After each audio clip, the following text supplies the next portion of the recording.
Now, when I sit down and I kind of look at the season, it's never the offense that I really worry about. It's the defense. Now, let me talk to you. The Jaguars defense made its money last year by forcing turnovers.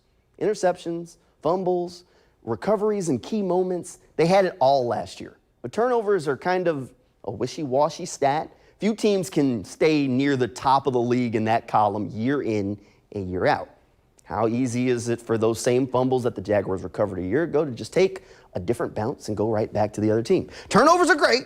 They just aren't really reliable unless you have an offense that's putting pressure on the other team, right? Think about it. The Jaguars offense does what everyone expects them to do this season. Teams are playing catch up or playing keep away.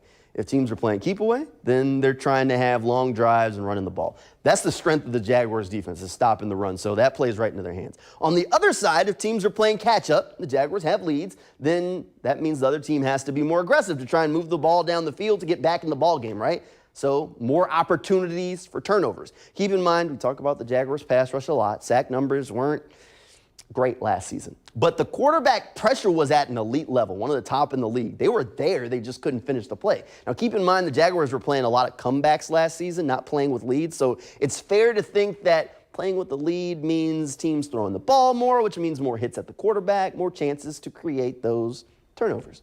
There's a recipe there for the Jaguars defense to be really good this season, maybe even better than what they were a year ago. Andre Cisco is one of the guys that I think is ready to take another step. He had 3 picks for the Jaguars a year ago, and he actually dropped more interceptions than he caught, dropped some easy ones. I think he's going to catch those this year. And I think while we keep talking about the Jaguars defense as a weakness, we kind of have to shift that thinking. This group won't be Saxonville. They just won't. But they don't need to be. If Trevor and the offense do what they should, and they're one of the top offenses in the league, that means they're going to be averaging close to 30 points a game.